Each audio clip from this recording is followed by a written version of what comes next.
will be joining us also as one of the co-chairs. As is our tradition, we start our meetings. We traditionally acknowledge coming together through grand entry ceremony. This is online space. We have to do something a little bit differently. Instead, we are going to play an opening song that we prepared today for today's meetings. All Nations is a youth drum group that has started in Toronto. Council Fire's Little Members Program to promote and learn culture in a fun way. All Nations have participated and have been invited to drum at many powwows in Ontario. They have opened many cultural events in Ontario, in Toronto, and have even opened for President Obama when he visited Toronto. These are First Nations youth who are strong in their culture.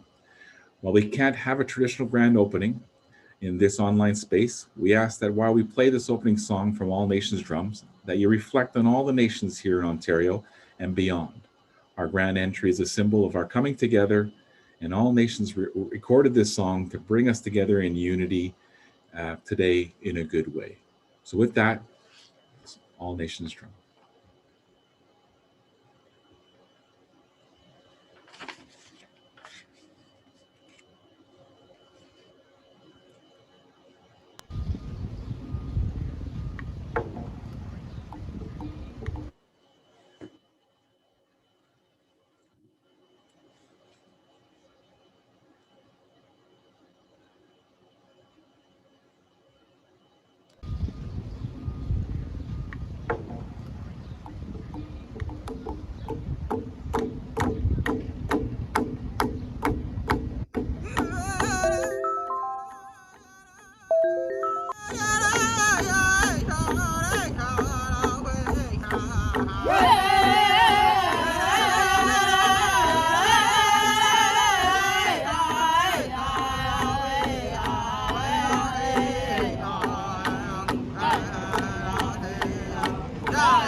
Oh, Miigwech All Nations Group, the youth group, obviously there, and it obviously never snows in Toronto. It's always beautiful, and everyone's walking outside with no coats on. So thank you very much for that opening. Ontario Regional Chief will join us shortly to officially adopt us as speakers for the SCA as per standard protocol. Before we do that, I was asked to provide a few technical updates and comments and acknowledgements before we do today's opening Thanksgiving and commence our formal agenda. We understand that many of you have taken time in your own way to provide offerings for today's meeting. The Chiefs of Ontario had asked Grand Chief Glenn Hare of the Anishinaabe Nation to keep our meetings in his thoughts while he made his offerings this morning. For all our meeting today, we are coming together in all traditional territories in Ontario, and in my case, I'm coming from the traditional territories of the Algonquins. I'm actually right in the nation's capital and across the river in Quebec. I don't know if I still qualify as a co-chair if I'm sitting so close, but I'm pretty close to Ontario, so hopefully I still qualify. We are very proud we're happy you can join us all here today. The meeting packages and resolutions are available on www.chiefsmeeting.com, and a copy of the agenda, if you would like to don't have one, can also be asked for in the links in the chat, and the staff will be able to share those links and documents for you. So the chat's on the side. We'll put up the little www, and you think you can click even right on the chat to go and get those documents. If you are having technical difficulties, the Chiefs of Ontario have set up an email address that you can contact and meetingsupport@coup.org. Today we are scheduled for approximately 3:30 Eastern with breaks and lunch, and tomorrow we'll start again at 9:30 and we'll finish hopefully at around noon. I would like to acknowledge the resolutions team supporting us today and the hard work and review the resolutions for our meeting. They are Carmen Jones from the Chiefs of Ontario, Krista Yao, legal support from Najuan Law Office, Alice Longboat from the Chiefs of Ontario, Diane Miracle, Independent First Nations, Kevin Restoul, Anishinaabe Nation, Beverly Williamson from Grand Council Treaty 3, Tina Powell from the Association Iroquois Allied Indians, Allied, and then also all the documents have been sent to the Executive Director, Travis Wessano at the Anishinaabe Nations. Voting on resolutions will be done through the hand raise button on Zoom. You'll notice at the bottom, Barrett has taken all other emotions away, and all we have at the bottom there is the raise hand function. We'll be using that raise hand functions for the resolutions today. We have staff at the coup who will be doing the tallying of the different of the hands raising.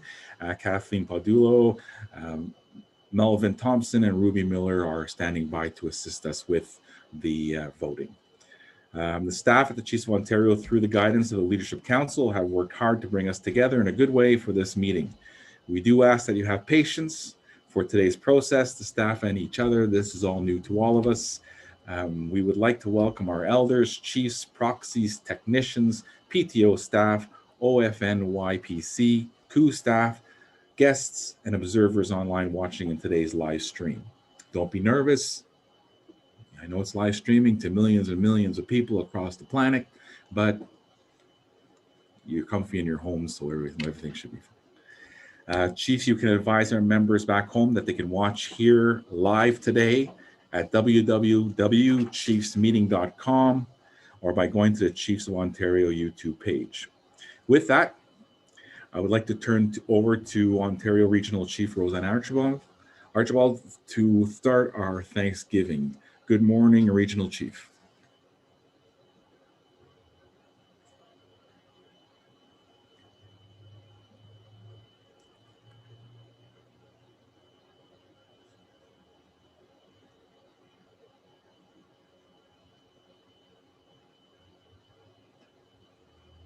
Is Regional Chief out there? I don't hear a Regional Chief. Oh, there we go. There Hi, you everyone. Morning. Our system doesn't allow anybody to unmute themselves, so I had to send a note. Unmute me, please. Good morning. To start off our day, I would like to ask Elders Donna DeBosque and Elder Harvey Bell to open us up in a good way and provide Thanksgiving comments, and then we'll move into the agenda.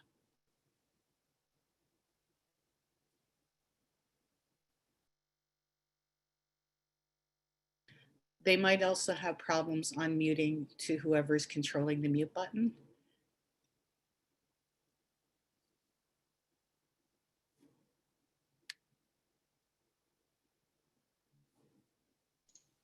Sorry, who needs to be unmuted at the moment? Elder Donna DeBosque and Elder Harvey Bell. They both Okay. need to be unmuted.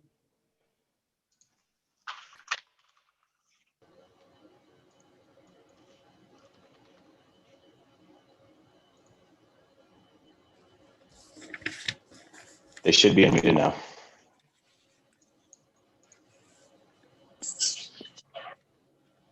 Yeah, they're both unmuted. Miko. Yeah. Bonjour.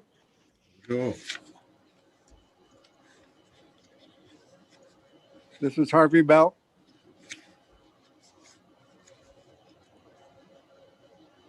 I say bonjour to all of the Gimas, all of the leaders, to the elders, to the youth, and to all of our support staffs that are helping us out today. And give thanks to Get Your Manado for today. And we ask for guidance and wisdom during our meeting, that we make all the best decisions for all of our people, all of our citizens, all of our communities. We ask for protection for this pandemic that we're experiencing. It certainly made our world a different place.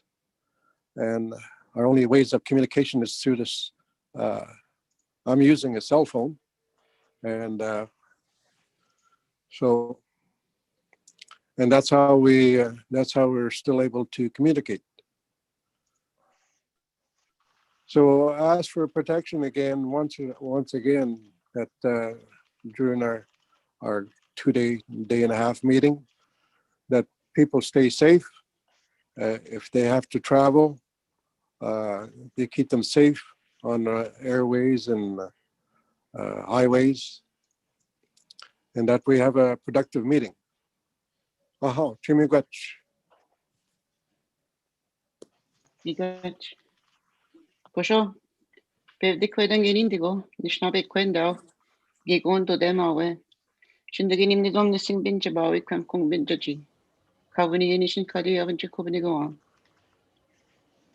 Gosen manasa devenjget. Miigwechigo kinwe give na givem nakshkoset nungo, shimnagishka kenungo. Miigwechigo. Devenjgin. Gosen nanik, nishom sinanik, pukvisanik in achibitgo bot. When the Sajid Batamang dot Bachiga dek Jin Minokni Yang, Yakishim Nobjit Tot, Kitchen Shnabe Nanik. Makwen Mananik Ganat Chime, Kitchen Shnabe Nanik, Shindan Madam G9 Pandemic Bimbidek. Was send me go somewhere in out then my dog and the no chim nanik, you know, was going out. Which me go gay, which you know, then my dog gay. O de nang be me snak tojik. Mr. Quick, the Amanda, you know, Nishnabik Nation, you know, Ekadorachable, much that. Go down, get in the Schnabe. Devin get the son, the Schnabe, and a king. You bet one got in him, the door to it. Schode, be. Okay, no, then. Give it go stone and we not doing me, man, Pishak me come. Devin get give me none get stone dog. Nishnabe no knock dodge in London. Nishose, Kinomaduin, Sagidwin, Deboewin. Naden moin, bokawin, boden diswin, quequatsuin, mino akdewin. Devenchget kimin go naded benuewin agduendin. Kapnaden danaga bishwebak, minoge nangomego shwebak, minoge yabewa bishwebak. Mish migwech kidding, migwech, migwech, migwech, migwech. Aho. Miigwech, Harvey, and Miigwech, Donna, for opening us up in a good way. I just trying to find my agenda here. Somewhere on my computer.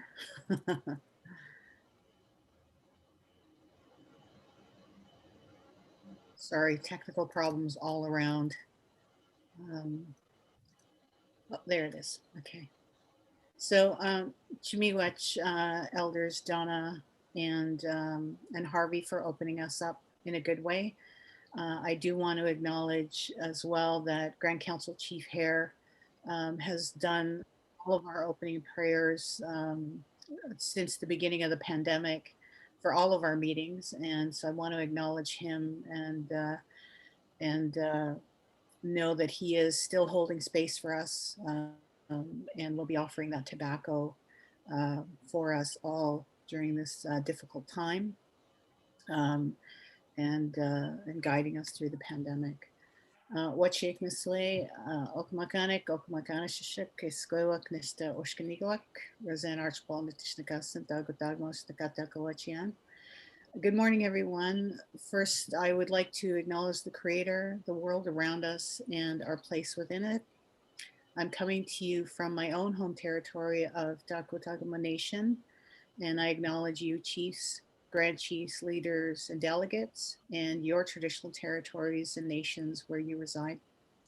I want to say miigwech to the drummers for the opening song, and to acknowledge that even though we're not together, there are many sacred items that are connected to our meeting: the drum, eagle staffs, sacred medicines, pipes, and headdresses.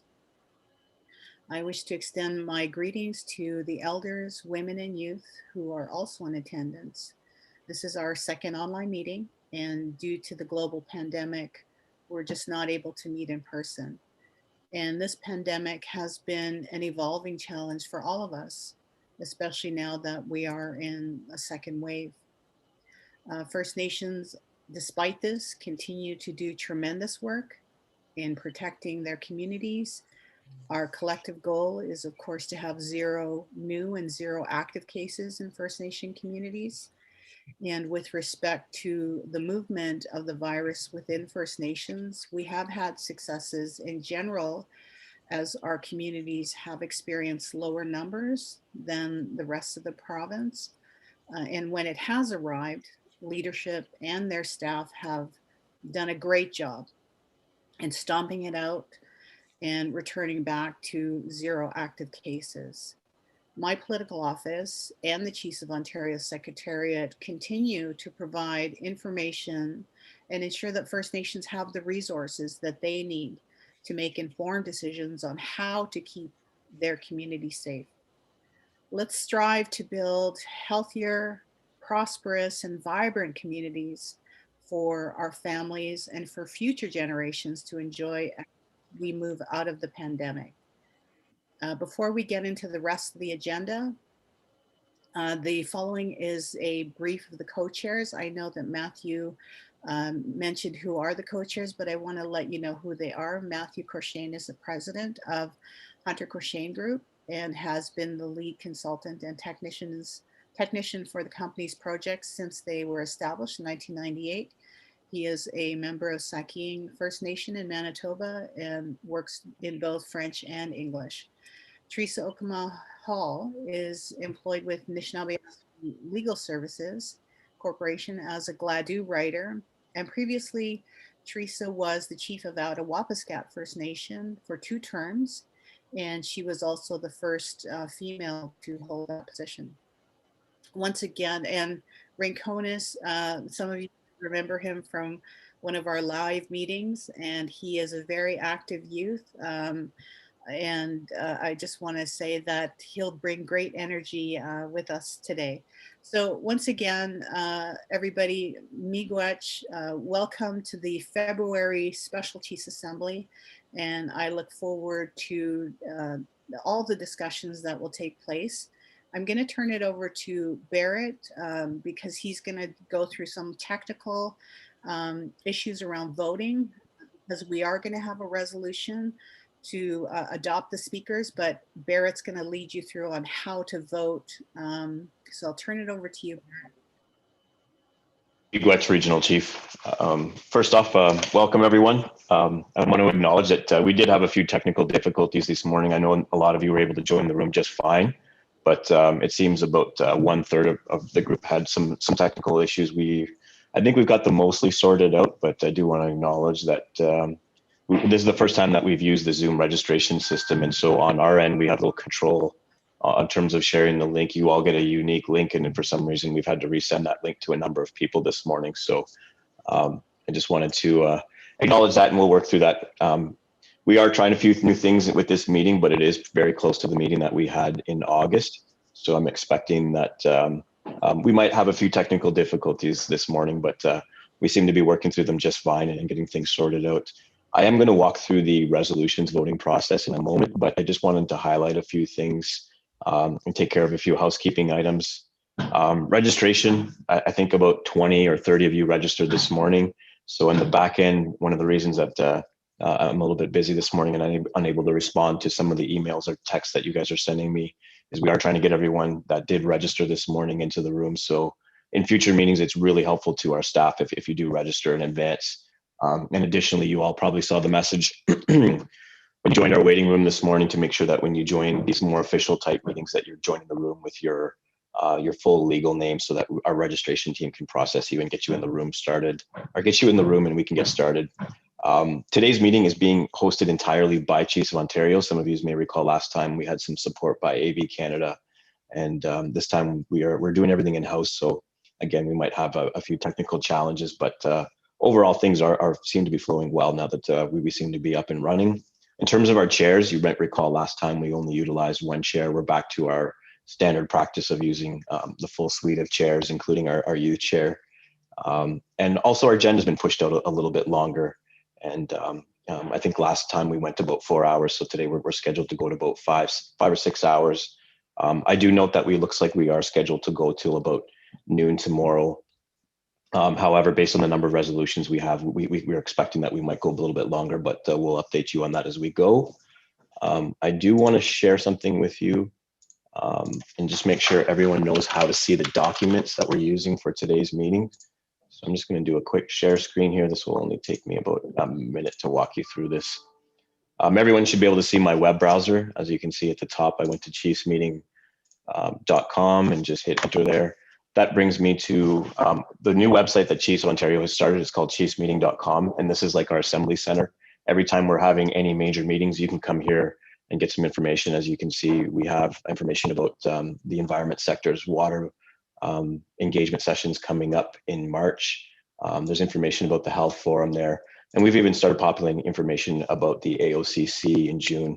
All the information is sort of tentative and we are working on the details, but you can check in there for dates and keep coming back to this website for ongoing updates. So to access the materials, you'll see at the top, there's something that says SCA 2021 Assembly Materials. When you click on that, it brings you to a password screen. Andrew, maybe if you want to type the password into the chat so everyone can see it. I don't want to say it right now. We are live streaming, so people that would be watching the live stream would be able to see what that password is. So Andrew, we'll put that in the chat, but also in this morning's confirmations, you should have seen that password as well. So once you type that password in, you click on the little arrow and it brings you into the materials page. Easy access for everything is on the right side. Our comms team has made sure that if you click on briefing notes, it takes you to briefing notes, resolutions, and if you need to contact any of the directors or the resolution team, their emails are on this password protected page. We also have the videos from the drum group. So that's how you access your documents. We are going to do a practice resolution voting right now. So the first thing I'm going to ask is everyone should be able to see the raise hand feature at the bottom. What you may recall from our last assembly is we used a third-party platform. We had to send you login information when we did a vote. You had to go over to a website, log in, find the resolution, and then do the voting, and then we had to wait for the results. We found that process quite cumbersome, and so we've decided to go back to using the same system that we use when we meet in person, which is we just raise our hands to do the voting. So the difference is that just for the semantics of Zoom, we kind of have to go through this process a little bit differently, but If you look at the bottom of the screens, we've amended today's Zoom room to make sure that there's only one reaction. It's the only reaction that you need to participate in the meeting today. So if you look at the bottom, I'm going to ask everyone to just feel free to click on that raise hand feature, but particularly all the chiefs and the proxies. I want to make sure that you know where this is. So please feel free, everyone raise your hand right now. So we can make sure that everyone knows how to use that feature, or everyone's finding it okay before I pull up a practice resolution here. So while you guys are raising your hand, I'm going to just click over and share the screen. I've drafted a resolution for everybody to vote on. And this resolution states, therefore it be resolved, the chiefs in assembly miss seeing each other and hope to return to in-person meetings as soon as possible. Of course, we are in a practice session right now, and the meeting hasn't officially opened up, so this is not an actual resolution, of course. So what we'll do is, for the purposes of this practice session, we'll imagine that the mover and seconder have already spoken to it.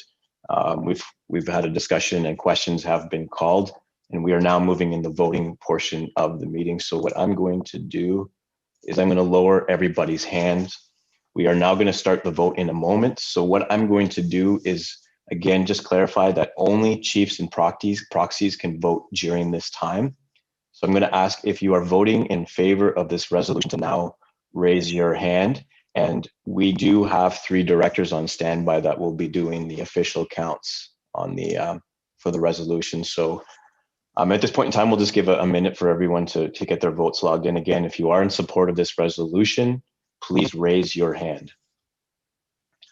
The chairs asked me if we're going to play any music during this time, and I suggested them that maybe they just have to freestyle while we wait for everyone to register in their vote or get their hands up. So in the interim, I guess to do a little bit of freestyling of my own, it's good to see everybody. My dog Cooper and I are very happy to be hosting today's meeting in the traditional territory of our living room. So I'm just going to give it one more minute. I still see that some people are still trying to get their hands up.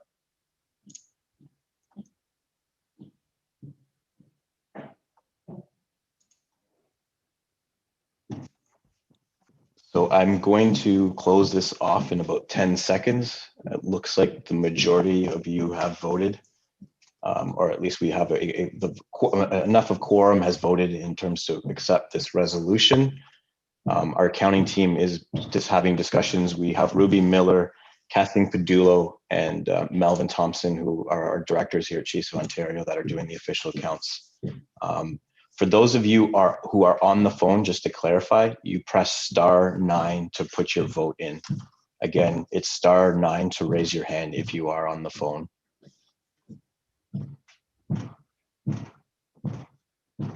I apologize if you guys hear any noise. They're doing some construction in my apartment this morning. It's perfectly timed for this meeting, it seems.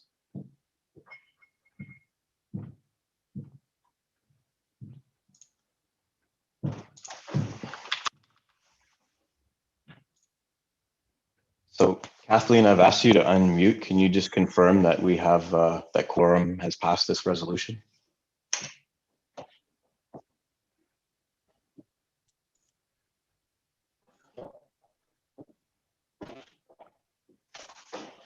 Hi, Barrett. Can you hear me? We can hear you. Hi. Yes, confirmed. Okay. So we've reached quorum to pass the resolution, but the other thing that I'm now going to do is I'm going to lower all hands, and I'm now going to ask if there's any individuals who would like to abstain or oppose this resolution.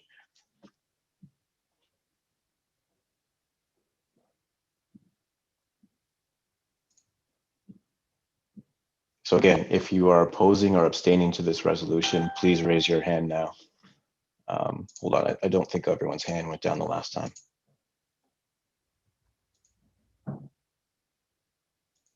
So I'm just going to reset that.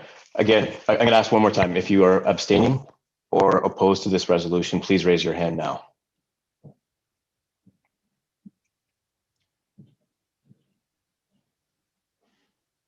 So at this point, I do see that we have 4 individuals who have either abstained or opposed. At this point, what our chairs will do, we'll reach out to each of you and we'll clarify if you're abstaining or if you're opposed, and if you would like your name recorded. For the purposes of this this practice session, I'm not going to go through that, but I can see we have Chief Pamajuan, Chief Hardy, and Chief Laforme have either are opposing or would like to abstain. So again, what I would do is the chair at that point in time would just clarify if you're abstaining or opposing, and then we will ask if you like your name recorded. So I'm now going to lower all hands, and I do have one more question. For those who were on the phone, one of the challenges that we have is if you've accidentally raised your hand and voted, and let's say in favor, and you meant to put as an opposed, we do have to ask, because the raise hand feature does not allow you to raise or lower your hand. Those of us in the main Zoom meeting room, we can raise and lower our hands at will, but those on the phone, we just want to do a clarification. We'll have to ask those clarifying questions. So I'm going to lower all hands and turn it back to Matthew, and he can ask if anyone's had any challenges on that, but also we can, if you are having any challenges, we can send you over to meeting support. So thank you, everyone, and looking forward to the rest of the meeting today. Thank you very much, Barrett. So we're going to now adopt our co-chairs. So if we could get the resolution on the screen to adopt the acceptance of the chairs. And I'll read that and ask again, Barrett, to just assist me with the voting and counting, and let me know when we have the resolution passed. So you can see oh, it's not quite there yet. So we just need the resolution to accept the chairs on the screen. Oh, miigwech. Okay, so this is the acceptance of the speakers. We need a mover and seconder, and I'll read it once we have, oh, it's been so long since I chaired. I'll read it. Therefore be it resolved that we, the chiefs and assemblies, accept the speakers Matthew Corshane, Teresa Okamahal, and youth speaker Ranconis Edwards for the online special chiefs assembly for February 3rd to 4th, 2021. So if I can just get an indication, and I'll need some staff to help me. Chief Jason Henry is moving, and I'll need, looks like Ogama Duc Peltier seconded. So moved by Chief Jason Henry, seconded by Ogama Duc Peltier. They will put that up on the screen. And with that, I'll just ask those in favor of this. I'll read it again. So therefore be it resolved that we, the chiefs in assembly, accept the speakers Matthew Corshane, Teresa Okamahal, and youth speaker Ranconis Edwards for the online special chiefs assembly for February 3rd to 4th, 2021. Okay, if those of you in favor, please raise your hand on screen. And then Barrett, I don't know what the threshold is. Can you join me? I just don't have the registration numbers. I see lots of hands going up.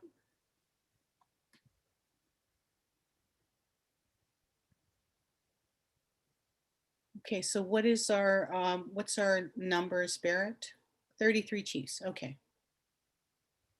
So we have a total of 33 chiefs registered as of this moment. So we need 33 to our proxies. So we need 17 chiefs. So we have 25. So thank you, chiefs, for raising your hand. You can lower your hand, all of those who were in favor of the motion. I will again ask the second question. If there are any abstentions to the motion, please raise your hand. Chief DeBossige has raised her hand as an abstention. Any other abstention?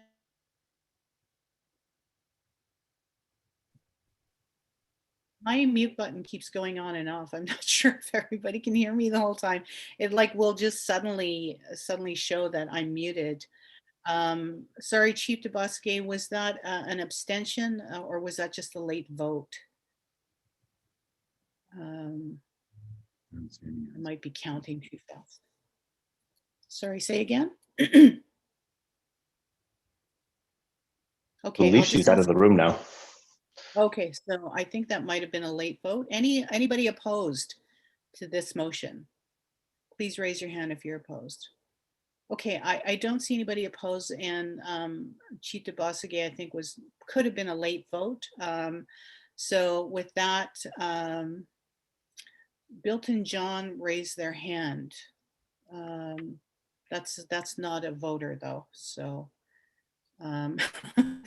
Chiefs, sorry, this is my first time doing the voting, but it looks like the resolution's passed. So thank you very much. I'll turn it back over to Matthew. Miigwech. Thank you, Regional Chief.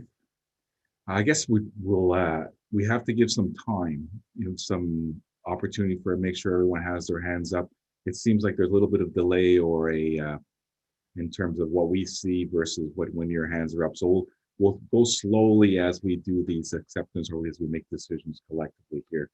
I want to make sure everyone noticed there's some versions of Zoom out there. Some have it, your hands up under the participants tab. Some of it have it at the bottom. Maybe this evening everyone can update their Zoom. I know sometimes there are updates and the newer updates has it sitting right there at the bottom, easy to see. And at the same time, you can see your participants.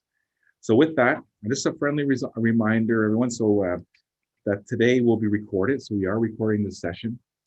We are also broadcasting publicly. If we need to go in camera, the online streaming will be turned off until we return back to regular session. At any time, a request can be made to go into camera. Sounds weird going in camera when we're on camera, but we'll think of a new word for Zoom going in camera.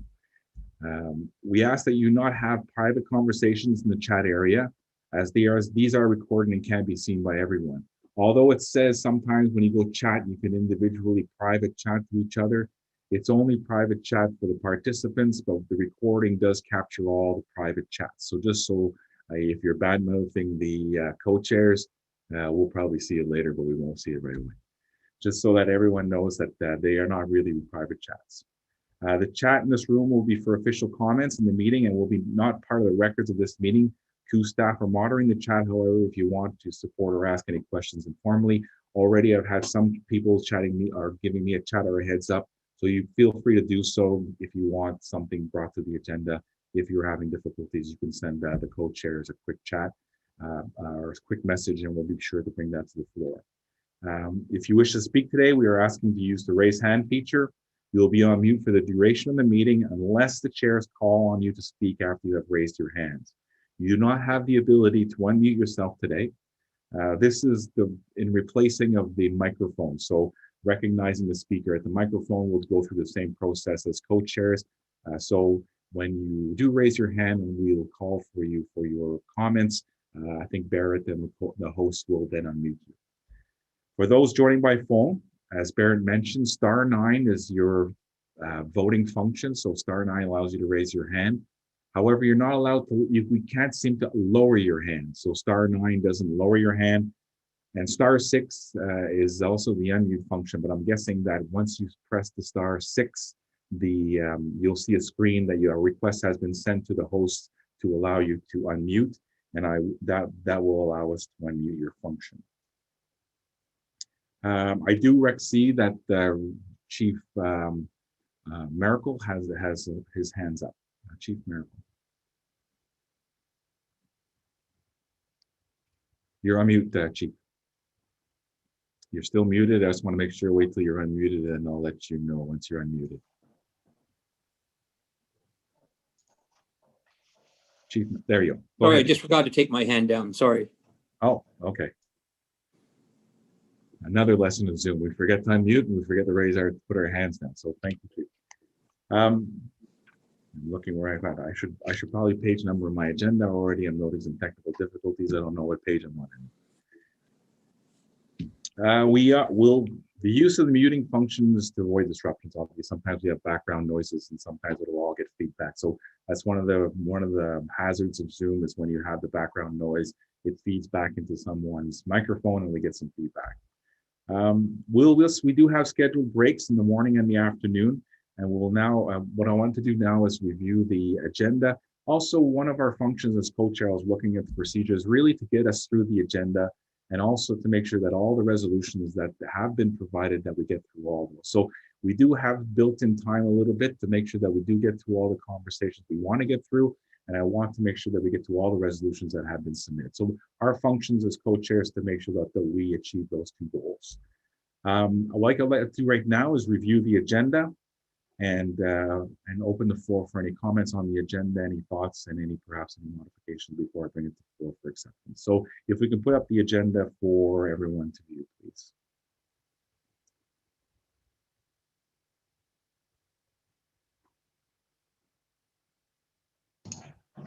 We got to get used to long moments of awkward silence, obviously, as we do that. Hello. Hi. This is Grad Chief here. Hi, Chief. So before we, yeah, good morning. Before we start, I heard there was only 25 chiefs. What's the magic number for quorum? Yeah, are we going with 25? Is that what I heard?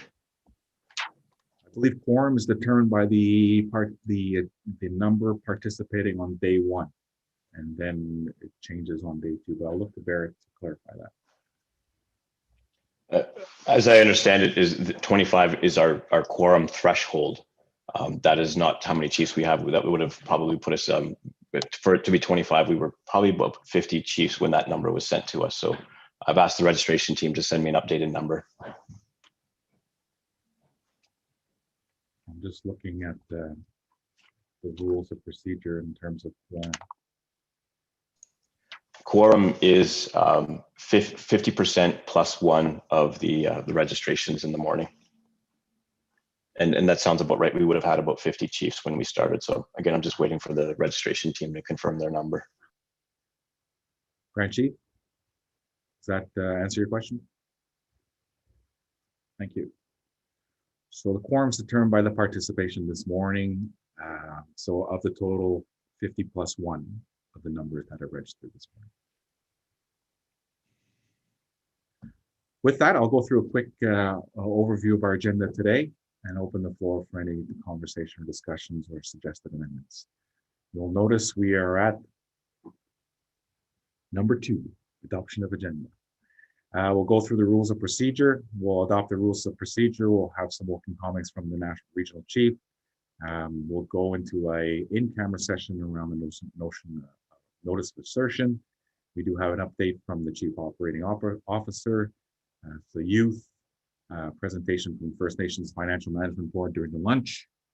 Following lunch, we jump into the restructuring conversation, the resolutions report in terms of retiring with some resolutions, a conversation on retiring old resolutions. Then we'll have the sector updates. I believe we have justice, health, education, and that will adjourn us for the day. Tomorrow, we reconvene with the sector updates, environment and social. At 10 a.m., we'll move to a conversation around the Technical Services Corporation update. And following that at 10:30, till the end of our meeting, we'll be going through the agenda, through the resolutions that have been provided. That is a summary of our day. I believe I did get a chat. There was a chief that wanted to discuss a change to the resolution. I would like to recognize Chief Pelletier.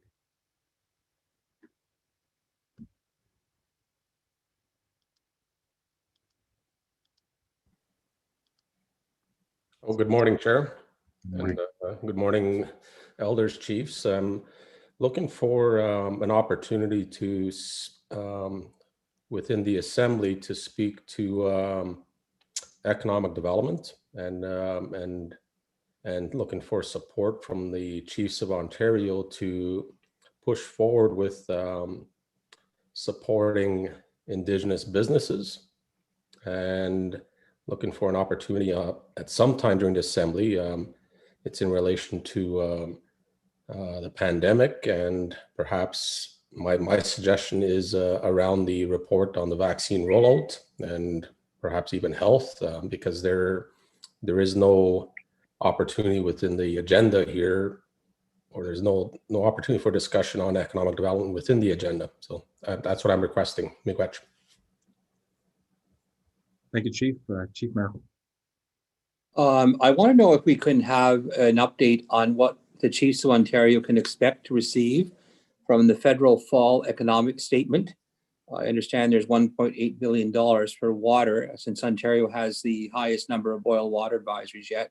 How much of that's going to come to Ontario? And if it's available, could we have an update from CMHC on the RHI application outcome? There were 92 First Nations in Ontario that applied for 1,134 units. So if there's any information on how that'll all shake out, that would be great.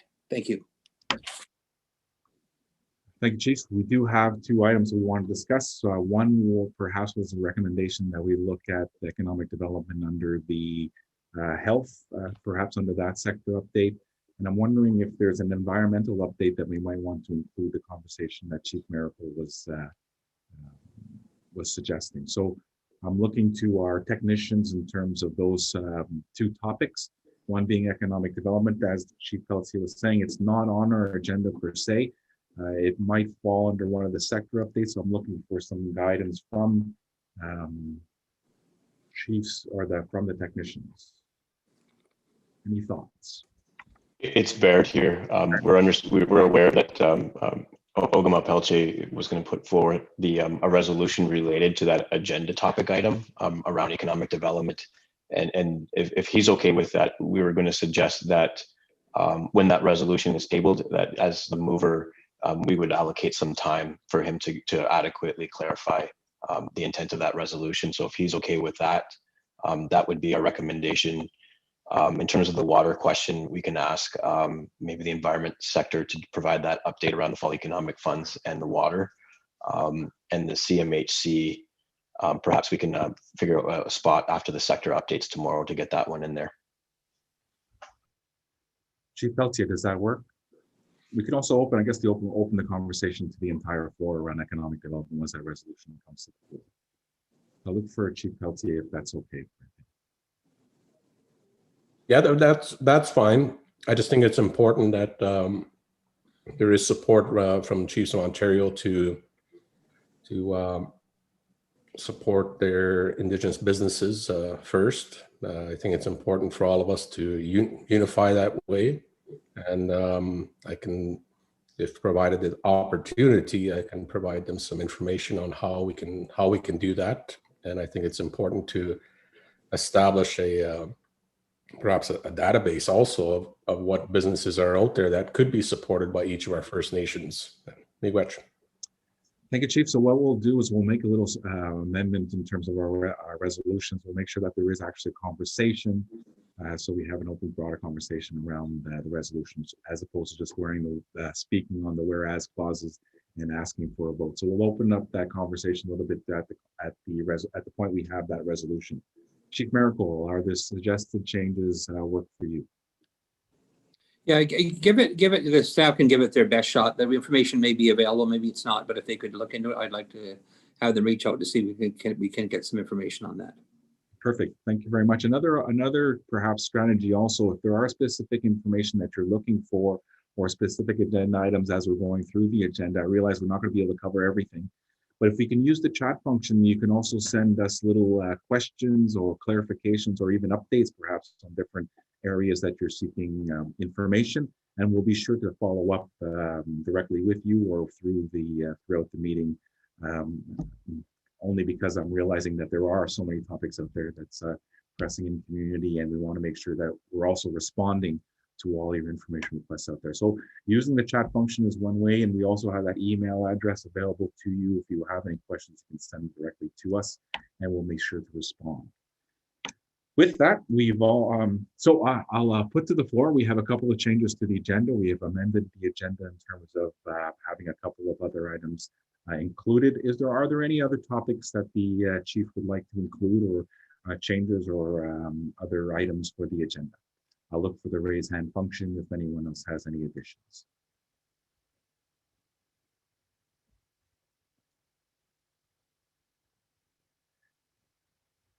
Chief Hardy. Yeah, Bonjour, good morning. I just wanted to, with regard to the 1 o'clock presentation on restructuring, I'd just like to add the name of Chief Dean Sayers to also include the update for the AFN charter renewal. So it's not a surprise if I call him in. We go, We'll ask Chief Sayers if he's willing to participate. Thank you, Chief Hardy. Any other changes or suggested amendments to the agenda? I'll give our phone participants an opportunity to raise their hands should they wish.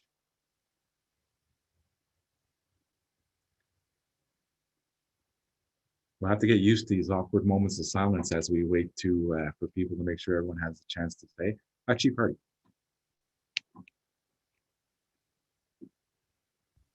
sorry, I thought you said raise your hand.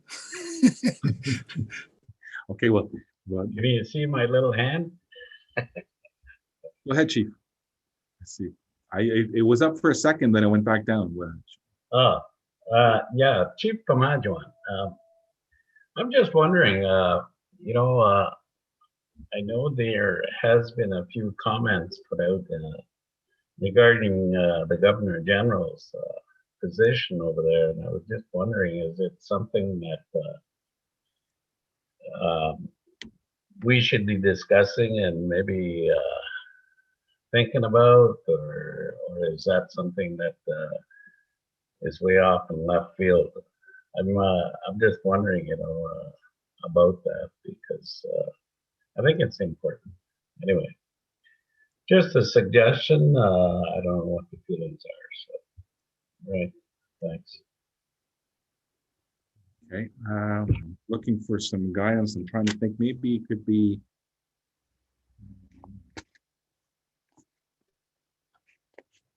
I'm wondering.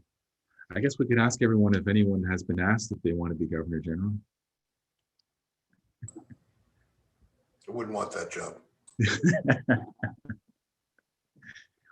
Let's keep a note of that, Chief, and let's see if we can find some time to have a conversation around the Governor General and the status of that conversation.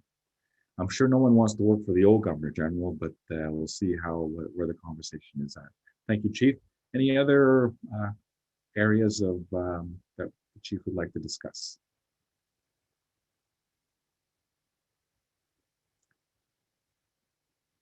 Chief Pao Bonsai. Sorry, I put that really wrong. Franklin. Yeah, also known as Chief Shining Turtle. Can you hear me? Yes. Good. My council's been looking at the some reports dealing with opioid related deaths, mental health issues, Manitoulin Island and surrounding areas. This is alarming. The losses of young people, drugs. So we've been reading a report from Public Health Ontario from November talking about the increases, and the increases growing in this COVID environment. So if we can place that within the health sector, we need a couple of things. There has to be a calming voice that resonates with our families about the deep challenges that we find ourselves in with this culture that we're in with the drugs. Secondly, we need some measures to bring hope, hopeful messages to families that are struggling about how we move forward with some inclusion. So I'd like to see that some discussion about that under in the area of health. We're referring to a report that's called the Preliminary Patterns and Circumstances Surrounding Opioid-Related Deaths in Ontario. And that was November 2020. And I don't know if there's that's not impacted by opioids and drugs and the loss of young people. Miigwech. Thank you, Chief Shining Turtle. I would suggest we'll make sure that I've noted here on my agenda that we have a conversation during the health sector update. Hopefully that works. Is that okay, Chief Franco? Yeah, thank you very much. Chair, it's Chief Majwa. Yes, Chief. Yeah, there was one other thing I wanted to mention too, that I don't know if we have it on our agenda, but I was, I'm quite concerned about it. We do have an election of the national chief coming. I'm wondering what Ontario is thinking. I'd like to know that, I guess. Do we have somebody in mind? Is there somebody under consideration? Is there anybody moving around out there? I'd just like to see what Muslim Telegraph says. Okay. U.S. Chief, so we're looking for volunteers for Governor General and National Chief. Let's include that. Let's make sure we have a conversation. Obviously, the political environment is something that concerns the chiefs. Let's set aside some time, perhaps even during maybe a quick during the lunch hour break or a little time afterwards, or right before we reconvene. We can have an open conversation around the political environment and also the conversation around the Governor General. Hopefully that works, Chief.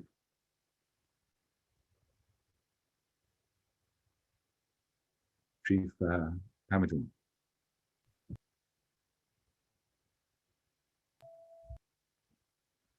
Okay, does that work, Chief? Give me Yeah, a thank you. With that, I'm looking to the floor to see if there's any other thoughts or comments or additions to the agenda. Yes, Chief Feinberg. What's our final number of for quorum? There was a question asked earlier. So what do we have for participating chiefs and proxies for today's meeting, please? Thank you. As of about 5 minutes ago, we had 34 chiefs and proxies registered, which would put our quorum at 50% plus one, so 18 is our quorum.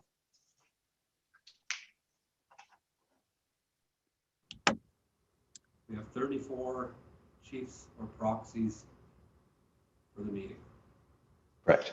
And there's 133 chiefs in Ontario. Okay. I'm just going to say that's yeah. Thank you. Well, I'll call out to all the chiefs out there who might be watching on live streaming. Feel free to join us. Get our numbers up and increase our participation. Thank you, Chief Shining Turtle. Any other thoughts or comments on our agenda for today and tomorrow?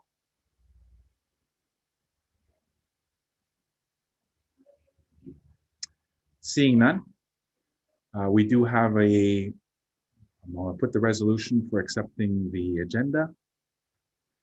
Therefore, be resolved that we, the Chiefs in Assembly, accept the draft agenda with the as amended for the online Special Chiefs Assembly for February 2nd, 3rd, and 4th, 2021, as presented and amended. All in favor, please raise your hand.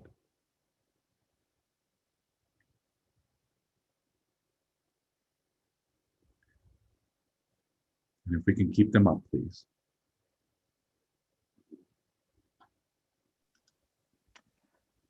I'm sorry, Chair, we need a mover and a seconder, please. Oh, sorry, a mover, please. Sorry, I'm already, I moved to acceptance. So we'll put everyone's hands down. And we're looking for a mover. I'll move that. Chief Majwa. Thank you, I Chief. can second that. Chief Dave Moore, Alderville. Thank you, Chief.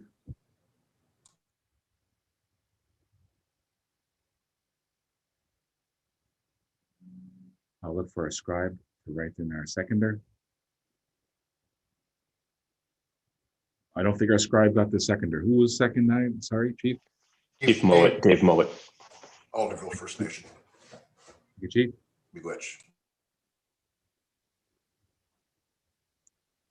We have a mover and we have a seconder. All in favor?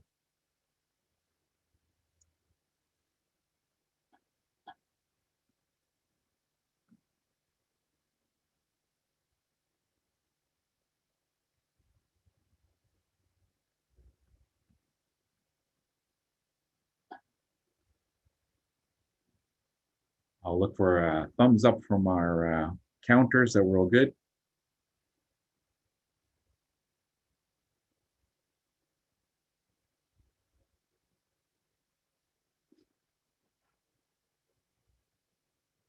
All of, thank you, Chiefs. You can raise, lower our hands. Opposed?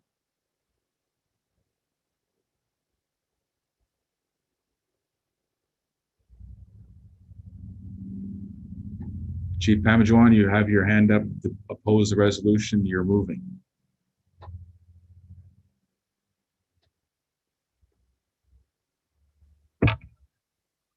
I lowered that. Thank you, Chief. All seeing no opposed, any abstentions? Also giving an opportunity for those on the phone. Realize it might not be as quick. Seeing none, the resolution is adopted unanimously. Thank you, everybody. Move on to our next order of business, which is the adoption of our rules of procedure and code of conduct. I believe everyone has been provided with a copy of the rules of procedure and the code of conduct. It kind of looks like this. Hopefully everyone has a copy of that. I'll open the floor. Chief Pajimawanda, do you have your hand up again, or is that button, or is your button broken?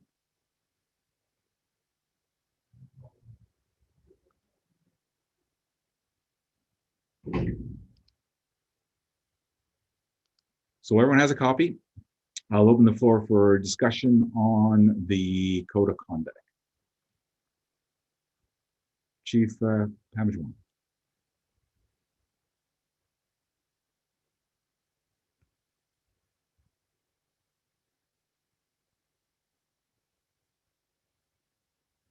I see one hand up. Maybe the chief has left us with his hand up in the air. I don't see everyone's screen, so I'm looking for Chief now. Oh, and went back down. Any thoughts on the rules of procedure or the code of conduct, which is Appendix A?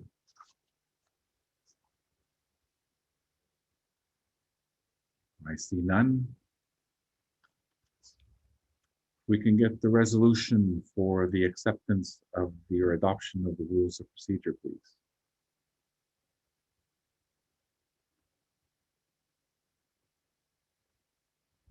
Acceptance of the rules of procedure, and I guess maybe in a parentheses, then code of conduct. If I can get a mover for the acceptance of the rules of procedure. I'll move. Chief Sinclair. Thank you, Chief. A seconder. I see Chief Rickard as a seconder.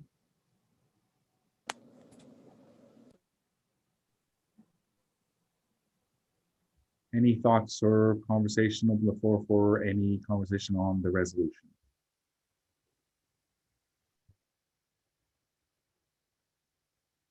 Seeing none, I'll call for question. All in favor of adopting the acceptance of the rules of procedure? I'll read it as you vote. Accept the rules of procedure for the online Special Chief Assembly for February 3rd to 4th, 2021 as presented. Please, all in favor, please raise your hand.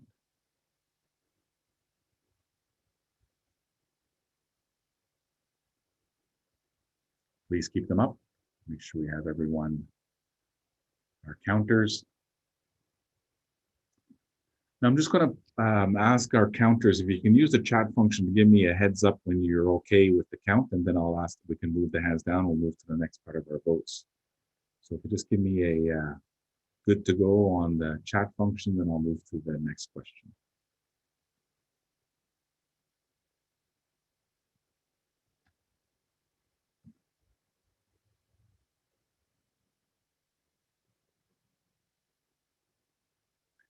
Maybe I'm asking too much. Thank you. Opposed? We'll lower everyone's hand. Lower everyone first. We'll make sure everyone's lowered. before we ask for opposed. So we'll lower everyone's hand. Don't vote yet if you're opposed to the agenda. You can lower everyone's hand first.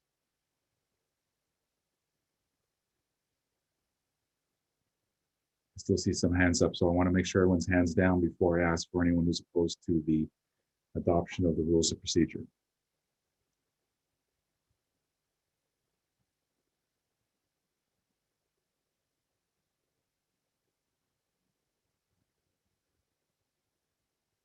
Still a few hands up.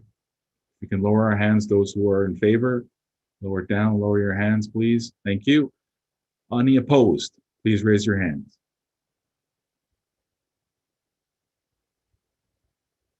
I see Chief Benedict opposed to the adoption of the rules of procedure. Would you like your name recorded, Chief Benedict?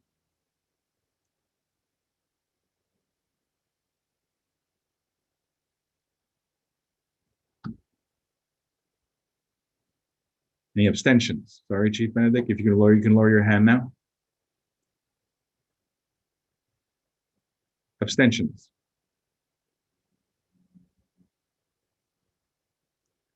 Thank you. The acceptance of the resolution to accept the rules of procedure has been carried. Miigwech, everybody. We're getting better at this voting. So what I'll do in terms of moving forward, I'll ask for all in favor. We'll keep them up until I get a heads up or a hands up or a thumbs up from the staff. Following that, I'll ask for any opposed, or I'll ask for everyone to lower their hand, sorry. Then I'll ask for anyone opposed. And once we've done that, I'll ask everyone to lower their hand. I'll ask for any abstentions. Staff will follow up with you if you want your opposition or abstention recorded. And then we'll do our voting that way. Miigwech, everyone. It's good to have those three early on to get used to the voting procedure. With that, I'd like to introduce Ontario's Regional Chief, Roseanne Archibald, in terms of our regional updates. Regional Chief. Thank you very much, Matthew. And thank you, everybody, for your patience as we get through the sort of administrative part of our agenda. And I'm going to start, first of all, with the update on the Minister's COVID-19 Vaccine Distribution Task Force. And then I'm going to ask for a motion to move in camera to talk about the notice of assertions. So at that point, we'll stop the live stream. And in that in-camera session, it will only be chiefs and proxies and myself, so no staff. I don't know how we're going to do that in relation to making me the host, perhaps, for that portion. But I do need the room just for the chiefs, deputies, and myself. So if I can let Barrett know now, so you can prepare for that moment. And we can move very smoothly into the in-camera session. First of all, I want to say that our communities have really come a long way since the start of the pandemic. And we have been working with many partners across many sectors to mitigate the social and economic consequences of this pandemic for our people. And we've also been working, and one of those partners is the Ontario government. And so we've seen some really good relationships between Ontario and Canada, public health units, Ministry of Health, Indigenous Services, when it comes to cases that have arisen in our communities. And so with the Ontario government, they've been tasked with the vaccine rollout. So all provinces have been tasked with that. And the federal government, of course, is tasked with securing the vaccines. And so sorry, hitting my mute button there. I had a meeting with the Premier in November when I went down for the Remembrance Day ceremonies about his task force that he was starting. And I had asked if he could connect me into the work. He did better than that. He appointed me to the task force. And so I was formally appointed on December 4th to the Minister's Vaccine Distribution Task Force by Solicitor General Sylvia Jones. And I was there in order to provide advice and recommendations, particularly from a First Nation perspective. And the task force itself, as we all know, is chaired by retired General Rick Hillier. And I quickly had a meeting with him upon getting appointed, and we started moving into our regular meetings. And today I'm actually a little bit of double timing. Today's meeting is going on at the same time. I'm just trying to close it here. But it's meeting number 11 is happening right now. We're having our meeting. So in any case, I'll just run through some of the numbers. So as of January 28th, Ontario has administered 317,240 vaccines. That's been updated today. I just got the email, but I haven't had time to look at it. The priorities are long-term care homes and healthcare workers, which includes vaccinating those priority groups in First Nations. And we started to see that happen.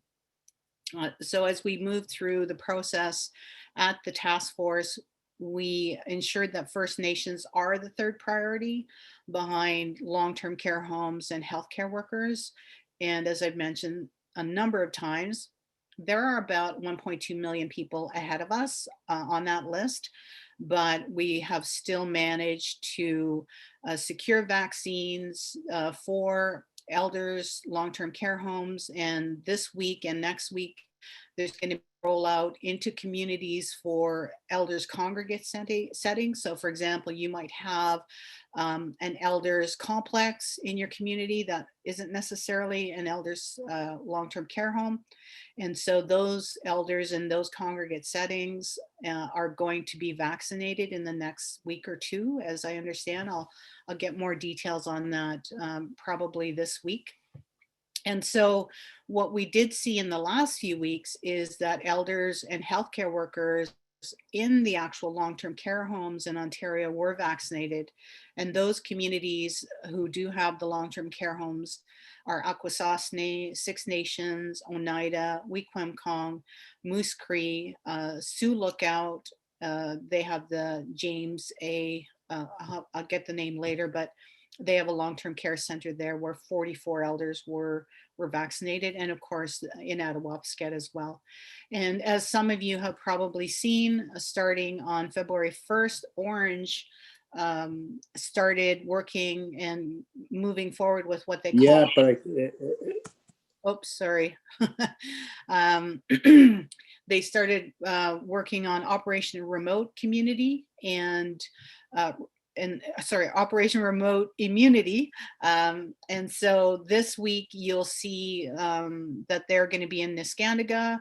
They have already started. I saw the chief got vaccinated the other day. Slate Falls, Muskrat Dam, Fort Severn, and Saskatchewan. Those are the communities that are starting this week. Last week, they vaccinated in Pewanik in Winnisk. And so the Operation Remote Immunity is underway. And all of the vaccine teams, prior to being sent into the communities, they will all have received both doses of their vaccines, and they will also be receiving cultural training. So I had mentioned earlier about the unit in Sioux Lookout. It's called the William A. George Extended Care Unit.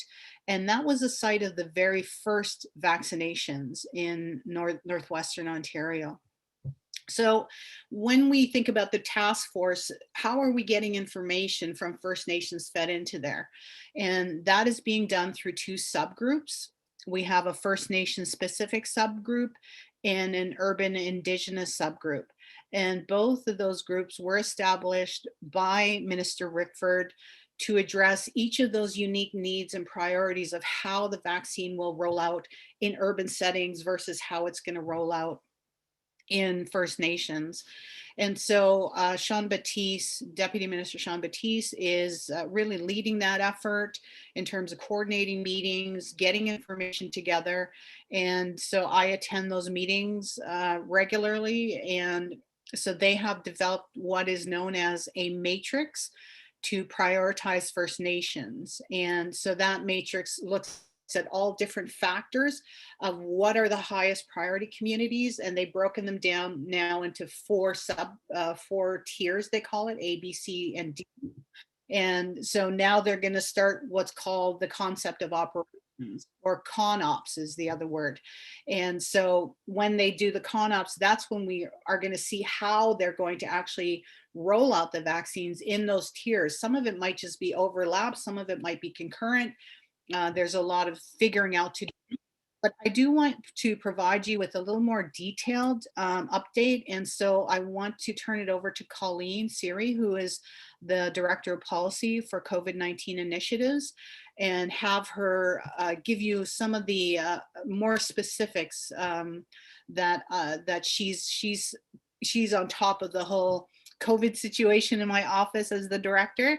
So I'll turn it over to Colleen and ask that her slides be put on the screen. So Colleen, I'll turn it over to you. Miigwech. Good morning, everybody. So if Andrew, you could possibly put my presentation up. Oh, you're already on it. I love it. Wonderful. Thank you so much. So thank you so much, everybody, for joining me. Really what I want to do is take the time to provide a little bit of background information, some details about the vaccines themselves, and also just go over some of the work of the Vaccine Task Force and the subtable as well. So first slide, please. So this chart may look very recognizable to many of you. This is from our vaccine newsletter, which, if you recall, we sent out to you last week. And we also sent it out again in December. So this chart is really important. It highlights, what's going on with the vaccines, which ones have been developed, their status, have they been approved, have they not been approved, what type of vaccine they are. As you can see, it says mRNA vaccine or viral vector. One of my next slides will actually go into a little bit more detail about what exactly that means. And then also, what is the required dosage time? So most of them require 2 doses, as you can see. The only one that doesn't require a second dose is the Janssen one, which is also known as Johnson & Johnson. So again, just to highlight, only Moderna and Pfizer have been approved so far. Okay, next slide. So this slide is really going over the types of approved vaccines. So I really wanted to just kind of give a little bit more detail about the mRNA vaccine. I know it sort of seems like, wow, like these vaccines were approved so quickly. And actually, that's actually not the case. The mRNA vaccine has actually been in development for more than 30 years. And it has actually been tested in humans before for other infectious diseases such as rabies and influenza. So currently, there are no viral vector-based vaccines that are approved. That's like the AstraZeneca one or the Janssen one, or also known as Johnson & Johnson. However, they have actually been working on viral vector-based vaccines for more than 40 years. And these have also been used in clinical trials with humans in the past for the Zika virus and the Ebola virus. So again, while it seems like these vaccines were approved really quickly, they have actually been working for many, many years to get them to the place that they were today. Next slide, please. So what I really wanted to highlight here, it currently says on the slide that the target group is only 16. The target age group for Pfizer is only 16. And for Moderna, it's actually 18 years of age. And as we know, the Moderna vaccine is the one that is most likely being sent to First Nations because it is much more easy to transport. So that means that for First Nations communities, only 18 years and older will receive the Moderna vaccine. So I just wanted to sort of make that clarification here. The other clarification I also wanted to sort of highlight is when Pfizer was originally approved back in December, they had come up with recommendations that it was advised that women that were pregnant or breastfeeding should not actually get the vaccine. However, they're actually developing new guidelines as time has gone on, and I guess more research has also been developed. So obviously, once those new guidelines come out, we will absolutely update that to everybody in our vaccine newsletter, but I just wanted to sort of make that clarification right here. So next slide, please. So this is the adverse events from immunization. So what this really is for all of the vaccinations that are currently taking place, they're really looking to see like what are the side effects. And to date, they have noticed it's obviously on the screen how many there have been done, but I wanted to take a moment to mention there have been almost 1 million vaccines completed in Canada so far, and of that, only 10 serious adverse effects have been noted. These are things like allergic reactions to the vaccine or soreness in the arm from where you got the vaccine. So I think that's really important to note that this is actually a pretty safe vaccine and that there really aren't that many really serious adverse events happening so far. Obviously, we don't know everything yet, but this is really promising news. So I really wanted to take the time to highlight that. Next slide, please.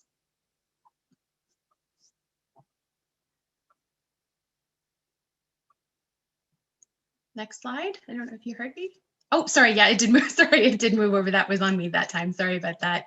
So obviously, I wanted to highlight the priority groups. As Regional Chief had already mentioned, there are more than 300,000 vaccines that have already been administered in Ontario, and more than 140,000 people in Ontario have actually received their first and second doses, which is actually pretty amazing.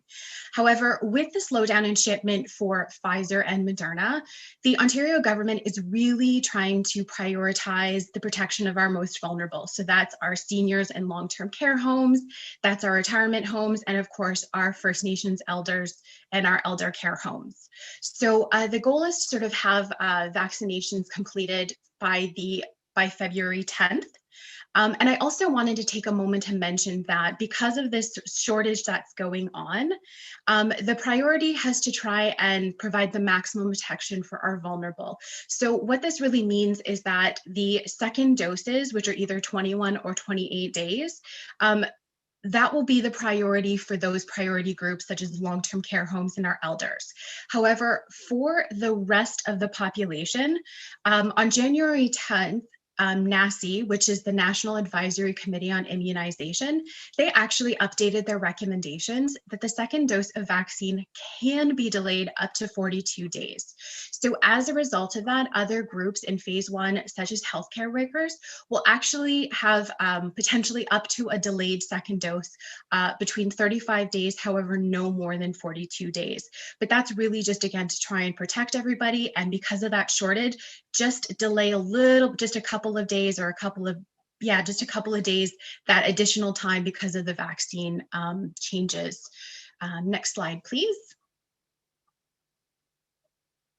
So I also wanted to go and highlight sort of what is going to take place in phase 2 and phase 3. So that list that you see on the slide right now, that is just sort of the priority for phase 2. So obviously, dependent on vaccines, they are hoping that phase 2 can start being getting their vaccine in March. So as we know, everybody is getting their first dose. So that's so potentially in March, the first dose for phase 2 would start. And then come the spring, summertime, most likely the summer, phase 3, which is the rest of the remaining population, would receive their vaccinations at that time. Next slide, please. So I know that there has been a lot of talk in the media right now about the variants. As you know, the 3 variants that are sort of everyone's talking about right now is the UK variant, which is also known as B117, the South African variant, and the Brazilian variant. So as of yesterday, there were 109 cases of the UK variant in Ontario. And Right now, the public health units with the most cases include Simcoe, Muskoka. They had 51 cases. York had 19 cases, and Toronto had 17 cases. There are also 1 case of the South African variant in the Peel region right now. So the initiatives team is actually developing a weekly chart, and this chart will highlight all of the different variants and how many cases of each variant are within the public health units. So please look out for that in the coming days. We like to try and provide you as much information as possible when it comes to COVID. And mentioned on this slide, it said that only 5% of positive COVID tests are actually being tested for the variant. However, with the increase in cases, they're actually, as of today, all positive COVID tests can actually be screened for the variant sort of moving forward. So I wanted to sort of make that highlight as well. And the Ontario government also released on January 29th a 6-point plan to stop the spread of the COVID variant. And one of the important measures that they've really tried to include in that is mandatory testing for all incoming international travelers. We will also provide all of those details in our next vaccine newsletter. And also for more details, you can also check out the Ontario government website. Okay, next slide, please. So this slide is just going into the vaccine distribution task force. And while unfortunately I cannot share all of the details, I definitely want to take some time to highlight some of the work that has been done so far. One of the really important aspects of the task force was supporting the ethical framework. And that has really helped to produce the phases and the different priorities, the different priority groups within those phases. That was one of the really important work of the task force, was that ethical framework. Another really important aspect that the task force worked on was the communications related to the vaccination. So I'm sure you're probably starting to see more media related to the vaccinations. That is also some of the work of the task force as well. And one of the other important things that was sort of also discussed at the distribution task force table was also the Pfizer delay and sort of finding a path forward.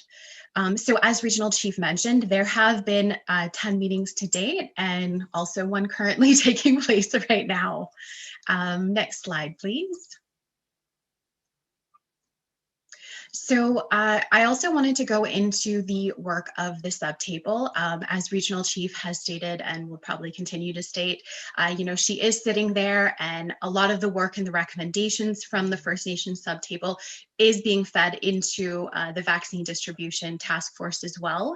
That's one of her she has many important roles, but that is also one of her roles on both tables as well. There have been 6 meetings to date of the subtable, and there actually was a meeting yesterday.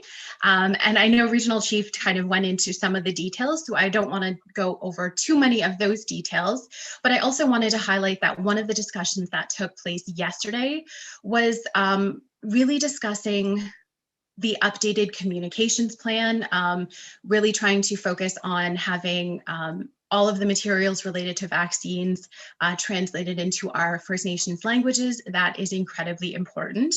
And another important thing that has been discussed is also related to approaches to the collection and storage of First Nations vaccination information. So because the vaccination requires 2 dosages, it is important that some details and some information are collected. This is sort of like a fail-safe if there was ever an issue with a vaccination dosage or anything. All of those details would be collected. It also ensures that when you get your second dose, you're receiving the same. So for example, if you got Moderna the first time, this ensures that you're getting Moderna the second time. We obviously don't want to mix up those vaccinations. So we're really starting to discuss sort of the data collection and all of those details of who will store that data and making sure that all of the OCAP principles are being followed. So that is just a little bit of background information on sort of what took place at the subtable yesterday. So next question, please. Next slide, please. So I wanted to actually provide some questions. These are sort of like commonly asked questions. it's really important to sort of highlight these because there is a lot of misinformation related to the vaccinations. So just a reminder, it does take time for the body to develop immunity for vaccination. So for example, if you get the vaccination on Monday and you test positive for COVID on Wednesday, the vaccine hasn't had a lot of time to sort of help you develop your immunity. And in fact, you actually don't have your full immunity to the vaccination until 14 days after your second dose is administered. So if you get the Pfizer vaccine, that is 14 days after 21. So that's 35 days later, and an extra 7 days, 42 days later for Moderna. So it actually does take time for our bodies to get used to the vaccination. And it's also really important that people get that second vaccination. The first dose of the vaccine only has a 60% efficacy, and you really need to get that second vaccination to really get you up to 95%. And while 95% doesn't mean you will be 100% protected, it also helps take the vaccine and instead of having being very, very sick from it, it helps you get a milder sickness if you are one of that 5%. So that's why it's really important to sort of, again, get both those vaccinations. And again, really understand that it does take time for our bodies to sort of help develop this immunity to COVID. Next slide, please. So this slide is really like, how did this vaccine get developed so quickly? Like, it seems like, in less than a year, we already have vaccinations and people are already being vaccinated. That seems very fast. So I really wanted to take the time to, again, provide a little bit of background and details why this happened so quickly, because it did happen fairly quickly.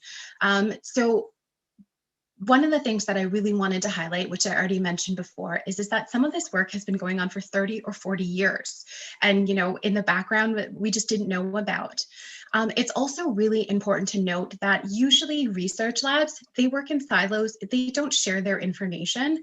However, when it came to COVID, all of the research labs across the world actually shared their information. So if one research lab actually had a breakthrough, then the rest of the research labs across the world also benefited from that information. And that really helped develop the vaccine a lot more quickly instead of everyone having to do their information on their own.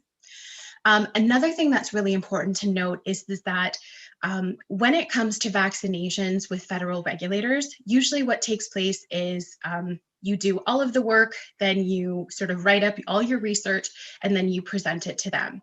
And for the case of these vaccinations, the labs were actually able to provide their information to federal regulators, such as Health Canada, sort of as the information came in. And that also helped make the process move much faster. Sometimes the process of getting approval is actually a very slow process.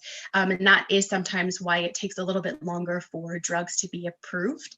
But however, that was not the case with COVID. So, yeah, that's how we got to being developed so quickly. So again, I wanted to just highlight that information. So next slide, please. So this relates to the vaccine rollout. As we know, there is a shortage right now. So it's like, wow, how could we be done by September when we're sort of slowing down right now? So this was always the case, that we always expected that right now there is a slowage. Everybody is trying to get the vaccine as quickly as possible. And, there are some issues. However, there is definitely the expectation that the vaccination process will ramp up. I believe in March, that's when Canada will start receiving millions upon millions of vaccinations. And therefore, that's when things will start moving much faster. And also, as time goes on, we're hoping that more and more vaccines will be approved. And as more and more vaccines are approved, obviously that opens the door for more vaccinations and the process to happen much faster. So that's sort of why the expectation is that the rollout of the vaccination process will be completed in September. So I just wanted to give you a background on sort of why that expectation is there. Next slide, please. So I know that there are a lot of people that think, oh, I don't need to get the vaccine because I'm not at risk as a person. And it is really important for yourself, do the research, weigh the pros and cons of getting the vaccine. But one thing that I really wanted to highlight here is that for an infectious disease to go away, we need to have a herd immunity. And I'm sure you've heard of herd immunity before, but just again, a reminder. Herd immunity is when most of the population is immune to infectious disease. And usually there are two ways this happens. Either you are infected with the infectious disease, meaning that you get sick and you develop antibodies that way, or you get the vaccination, meaning you don't have to get sick and your body develops those antibodies in a safer way. So for herd immunity, I think that is about 70% of the population has to be immune. So that's why it's really important to consider getting the vaccination, so that way we can eventually and very hopefully quickly get herd immunity. And at that point, it's very challenging for infectious diseases to spread. That's how polio and mumps and rubella, that's why we don't have them anymore, is that we have developed a herd immunity. So therefore, it's very hard for these infectious diseases to find new hosts, to infect them, and to get them sick. So that's why I really wanted to highlight sort of why it's important to consider getting the vaccine, and also to keep our family members, our loved ones, and our older elders and our community members safe. Okay, next slide, please. So this is our last question. I know that I've talked long enough at this point, but I just wanted to reiterate, it is absolutely not mandatory for anybody to get the vaccination. It is up to every person to make that choice for themselves. However, there could potentially be restrictions for those that do not get the vaccine. Obviously, if you do not have immunity, you may not be able to travel. So that is obviously something really important to consider. Obviously, no details have sort of been made as to what's going on, but I did want to highlight, that there could be some restrictions, and also, again, sort of let you sort of know what is potentially happening in the future. And of course, we will continue to update you when new information becomes available about this or any other information related to COVID. Next slide, please. So that is it for my presentation today. I hope you guys found that incredibly helpful. My contact information is, of course, on the slide. So if you do have any questions or comments or anything, please feel free to reach out to me and I will absolutely get back to you. And thank you guys so much. I hope you have a great day. Thank you very much, Colleen. So now is the time for any questions. Colleen has the real detail, as you can see, on the vaccine process. So I would probably turn a lot of the questions over to her if there are any.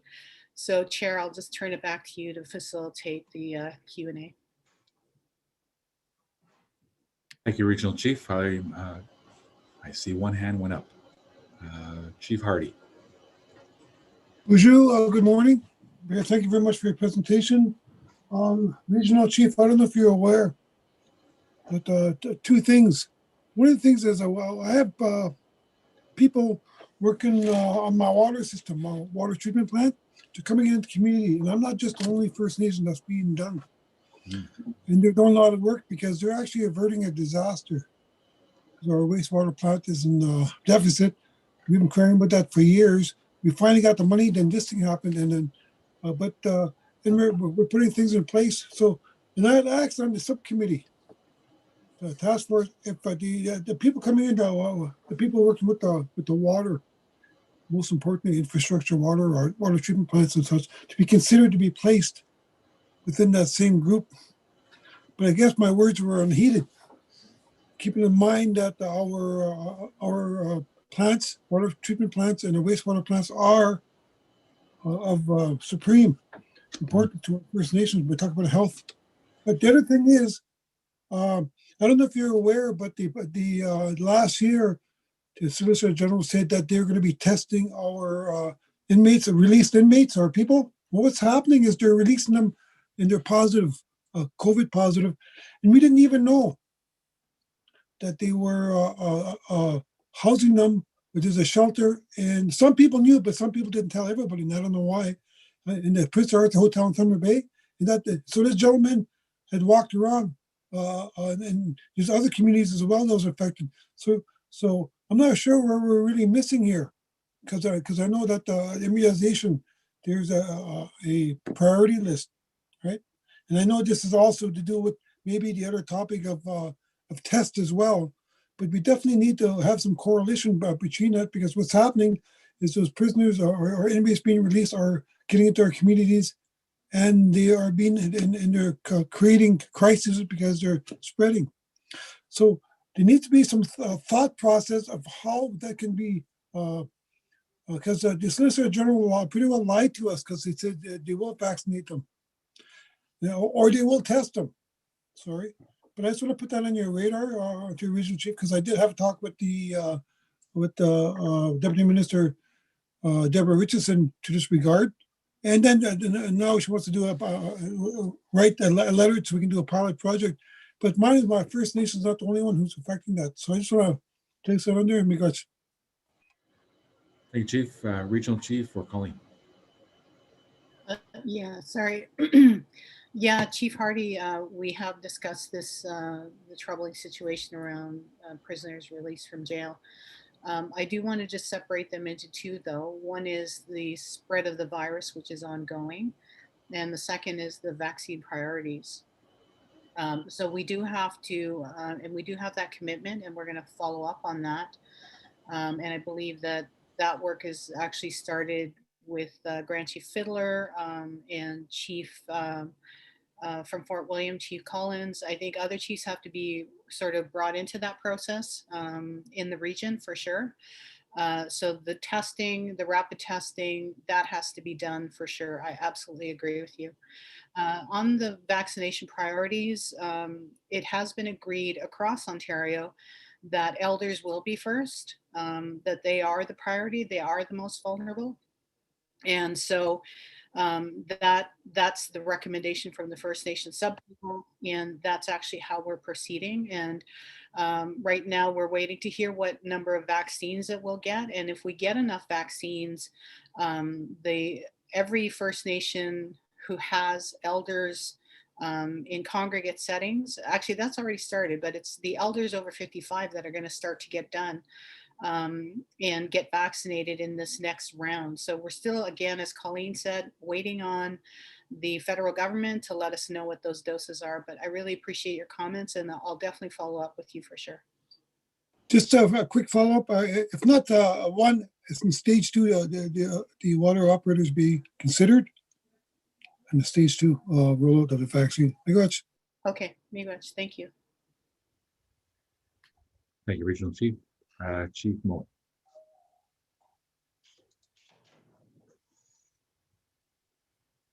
Miigwech. I just have one general question is how, and I think I would just like to know this, how can a G7 country like Canada not be in a position to undergo its own vaccine study and be in a better position that we are in now? That was just a general question. And I also I have a little bit of concern about how the vaccine, how the protocols have been altered. And we have heard that the second dose can now be delivered as late as 42 days, when originally it was a shorter time period. And so I just have some general concerns about how that seems to be. We have to rely on Dr. Williams and the government to tell us that those protocols can be altered. And so that's my second question. Thank you. Thank you, Chief. Regional Chief. Thank you. Actually, that's a little more specific, so I'll turn that to Colleen. Thank you, Colleen. No problem. So obviously I can't really speak to, why Canada is going the way that it is in relation to the vaccinations. However, I will note that everybody is experiencing a shortage of vaccinations. Even in the United States, I know we keep hearing that, they have all these vaccinations. They are also experiencing vaccination shortage. Every country is experiencing vaccination shortages. We just can't make them as quickly as we would like to. So I do understand your concerns related to that. And I just wanted to let you know, Canada is not alone. Everybody is experiencing that issue with vaccine shortages. And this always happens anytime a new vaccine is developed. There's always that shortage right at the beginning when there just isn't enough availability. In regards to your concerns related to the protocols of the second dose, this isn't necessarily something new. There have been previous vaccinations in the past where there have been delays and they have not really had any adverse effects. I mean, your body is still creating that immunity. You already have that first shot where you are getting your 60% efficacy, which means that you do have a fair amount of protection. So a few days here and there are really unlikely to cause any major issues. What's really more important is that you are getting that second vaccination and not just relying on the first one. So I hope that information is helpful, and I hope I was able to answer your question. Thank you, Regent Chief. Go ahead, Colleen. Chief Sinclair.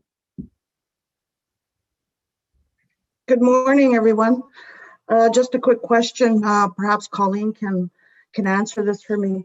What's our plan for the for kids under the age of 16 in terms of the vaccine, and how should we be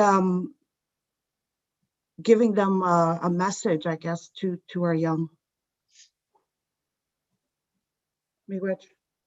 Regional Chief or Colleen? Colleen is definitely more knowledgeable.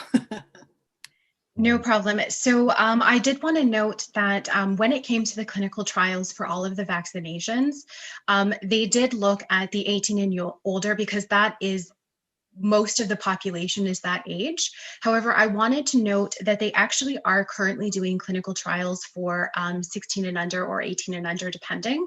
I will state that it is only 12 to 16 that they are doing the clinical trials on. I think one of the reasons why is that they have seen that particularly young children already have very strong immune systems. And it's also not ethical to test vaccinations, not test them, but to do clinical trials on very young children. It's not ethical to do so. So that's why they have an age limit of 12 years of age. But they are actually doing those clinical trials. So hopefully in the next months, we will actually hear what those clinical trials state. So that way we actually can start vaccinating younger people and making sure that it is safe to do so. And in regards to messaging, I think it's really important to just, remind our youth, I know that it's hard for everybody right now, but this is really to try and keep our elders, our parents, our grandparents safe, and just remind them that we don't know who will be very sick from COVID or who will get mild if they are infected with COVID. So it's just reminding them that, what, we love our family members. We want to keep them safe. We want to protect them. And that's why we are trying to social distance, why we should wear our masks, why we should stay 6 feet apart. So, just again, reminding them that we love our older family members and we need to protect them the best we can, I think is usually the best messaging that we can really do for them. I hope that's helpful. Hey, Colleen, is that good, Chief Sinclair? Thank you. Chief Sayers. Bonjour. Good morning, everybody. Thank you for all the updates. Good to see everybody. Thank you to the elders and Regional Chief for your comments. And thank you, Colleen. Just and I had made mention of this already to the Regional Chief around your discussions at that table with the Premier. One of the populations that we're recognizing that is fragile, vulnerable, and there's real possibilities of the spread of COVID if it gets into our communities through this process. But I'm talking about our home and community care clients, our long-term care clients that are serviced by our PSWs in homes. And PSWs go from home to home to home. Like we have a bunch of them, and those ones we're a little afraid, a little concerned. I'm wondering if that might be able to be a part of the discussion at that table. I think it pretty well fits with the congregate perspective and discussion. So that would be one of the hopes that we would have. And additionally, we also have a fragile population at our crisis shelter, our women's shelter.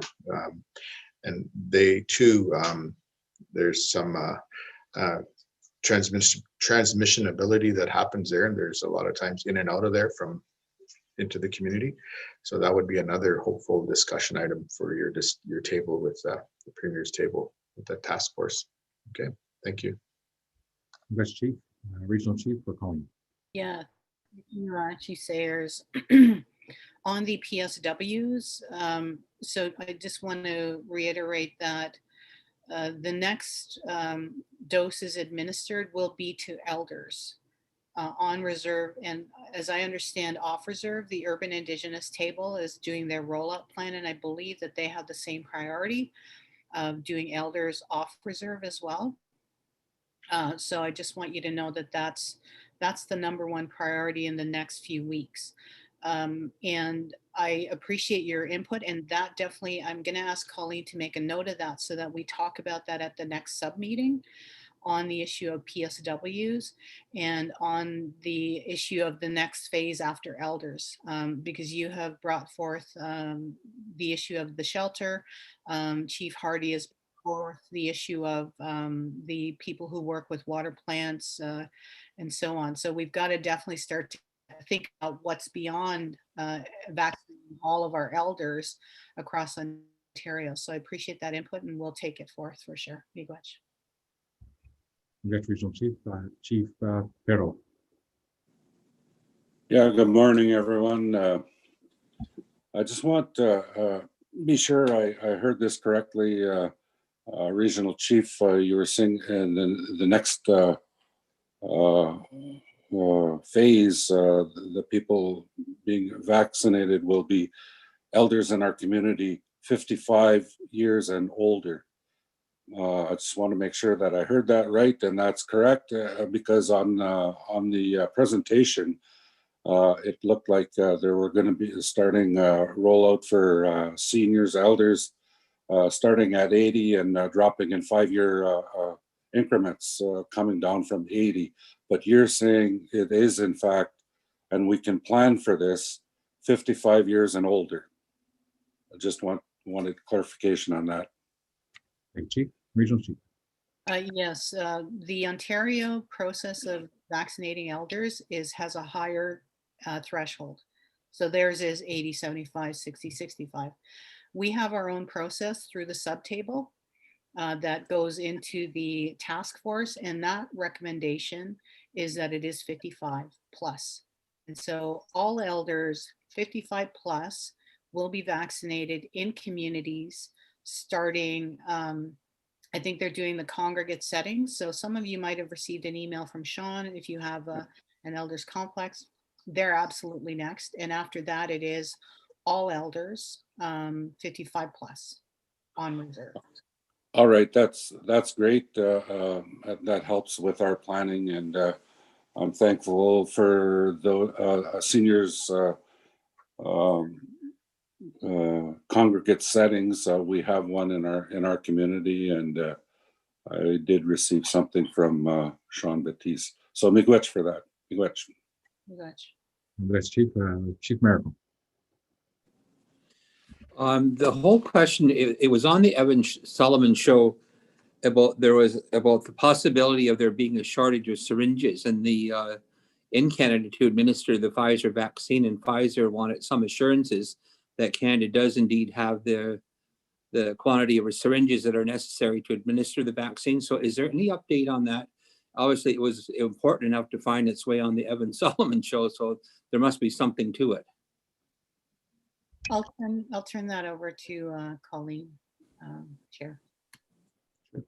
So I actually just saw this in the news the other day that actually Canada has secured a special syringe that is actually going to be used for the vaccination to ensure that they actually do have enough doses. So to my knowledge, they have secured the vaccination syringes needed.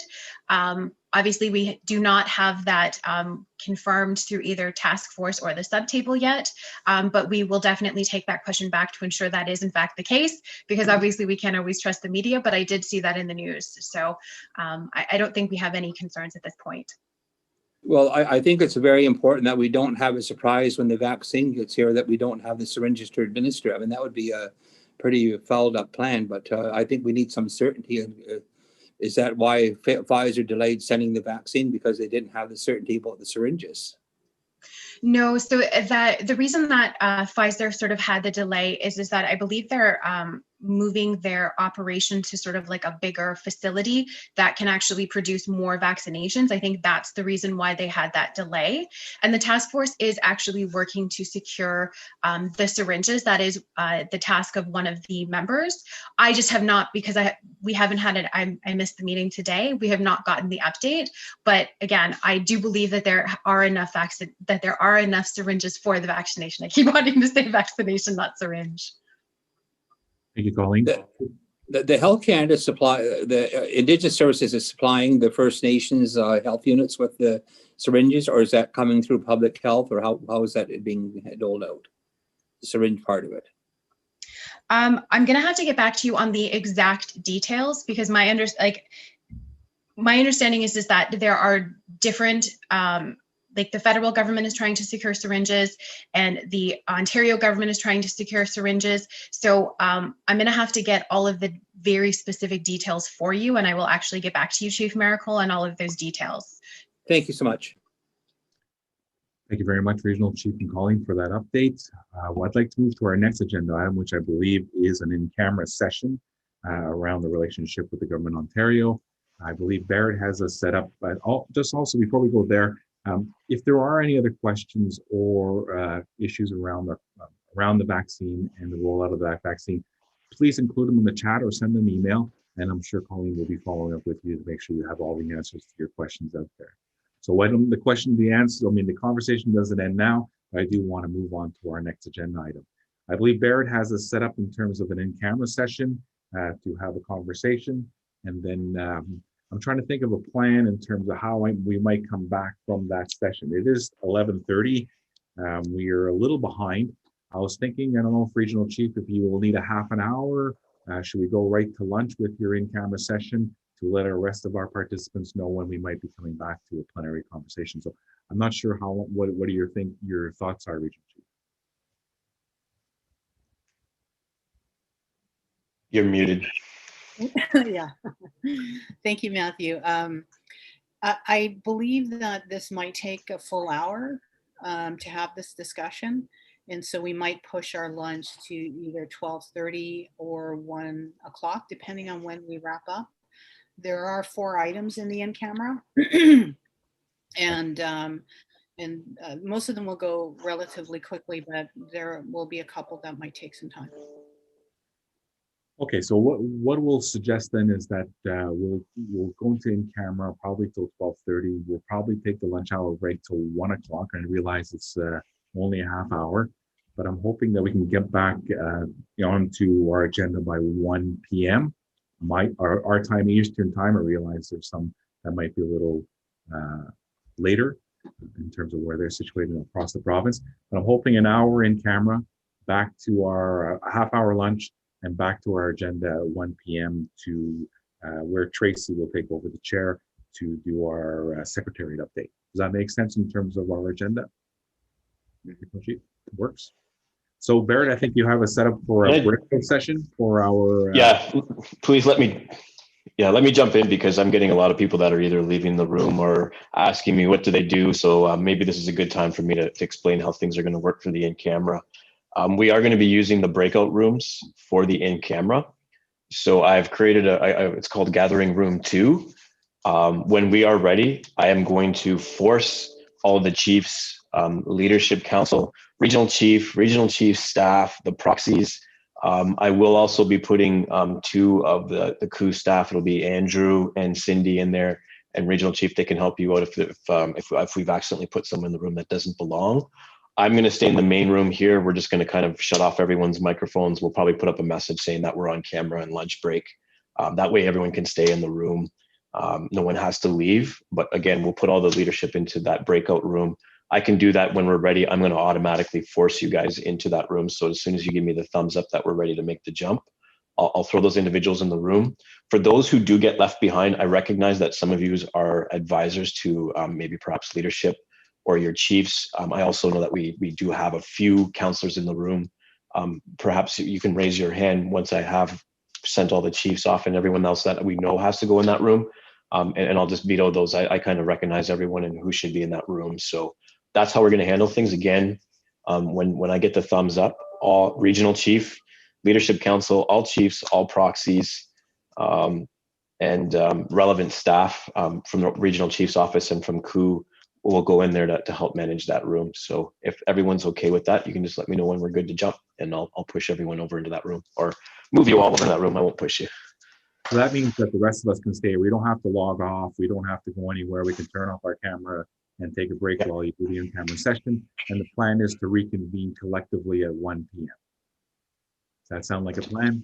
Any, oh, I see Chief Perot up there, but perhaps for a final comment before we go into break or to in-camera. Yeah, I just wanted to make sure that I know Grand Chief Kavanaugh is participating with Dan Morso, and I just want to be sure that you know, our Grand Chief is invited into the in-camera. Ogechita's given me the heads up already. I'm aware to make sure that he gets in the room with Dan. All right, so let's jump in. Great. Okay, so Barrett, I just want to be clear. Sorry, Matthew, I want to be clear before you sign off. The in-camera, the only staff person I want in there at the beginning is Tanya. There is one item that is very, very confidential, and at that point, I need everybody out except for the Chiefs, Counselors, Leadership Council, and myself. So no staff at all when it comes to that one item. So I need anybody who's a staffer, including my own staff, to exit the room. So in terms of this first part of the in camera, it is items. It's about IPR wash and other things. And I actually you can bring in Shelly and Tanya, just those two, and your staff to make sure I'm okay technically. But once I get to the very confidential item, everybody has to leave. Like everybody has to move out of the room except for the Chiefs, Leadership Council, and myself. And the room cannot be recording at that point either. So I'm not sure how you're going to do that, Barrett, but maybe you can let me know. So just to clarify, at the beginning, you want everyone, including yours, well, not everybody, but the only time, sorry, the best way to say this is the only time you don't need this other staff in there is towards the end of your conversation. Yes, yeah. Okay, so what I'll do is I'll put Andrew in there with you guys, and he can help remove individuals when that time comes. And then he'll jump out himself, correct? At the time? Correct, yeah. Okay. I'll remove myself out. I just want to clarify. I think we're all hearing two different things. That you're going to have a very confidential conversation at the beginning. At the end. Oh, at the end. Okay, at the end. Well, so everyone goes in, and then everyone will get booted out when you have your private conversation. That's right. We'll be back here at 1 o'clock. Thank you very much. Then. Okay. We're ready to go, Barrett. We're good to go, Barrett. All right. Miigwech. So we're going to make the jump. Like I said, Andrew will be on the other side to adjudicate anyone, and anyone that gets left behind, just raise your hand, and maybe I just missed you on the list. So here we go. We're going to make the jump. Barrett also needed recording to be turned off. Okay, Andrew, can you make sure when they jump onto that side that no one's recording? Absolutely. Okay. Here we go. You guys will suddenly find yourselves in a new room very shortly. Here we go. Hold on.